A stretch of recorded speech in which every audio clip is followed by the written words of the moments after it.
আজকে আপনাদের সাথে শেয়ার করছি খুব সহজ আর মজার একটা ঘরোয়া বিস্কুটের রেসিপি।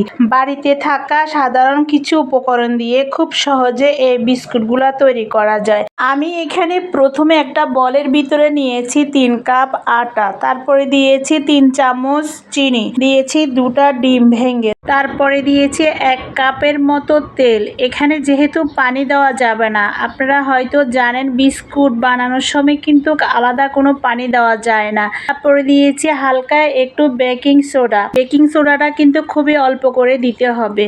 তারপরে আমি এগুলাকে সবগুলোকে মথে এভাবে 2 ভাগ করেছি। 2 ভাগ করে 1 ভাগের ভিতরে আমি দিয়েছি কোকো পাউডার, কারণ এখানে আমি প্রায় 3 থেকে 4 রকমের বিস্কিট বানাবো। তো এইভাবে করে লেচি কেটে নিয়েছি। লেচিগুলো এভাবে কাটার পরে এগুলাকে গোল গোল করে নিয়ে তারপরে এগুলাকে এভাবে করে ডিজাইন করেছি ছুরির সাহায্যে। এই যে দেখুন, ছুরির আগার মধ্যে চাপ দিয়ে সুন্দর বিস্কুটের শেপ করে নিয়েছি। এই যে দেখুন কত সুন্দর।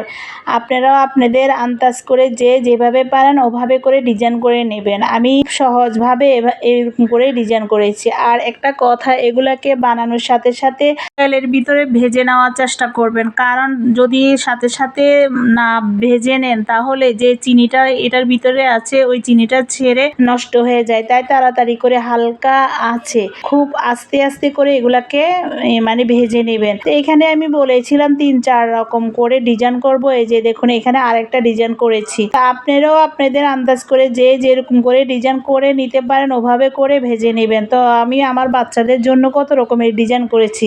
তো কেমন হয়েছে আমার এই রেসিপিটা? যদি ভালো লেগে থাকে প্লিজ শেয়ার করে দিবেন। আর যারা ইউটিউব থেকে দেখতেছেন প্লিজ সাবস্ক্রাইব করে দিবেন। আর যারা ফেসবুক থেকে দেখতেছেন প্লিজ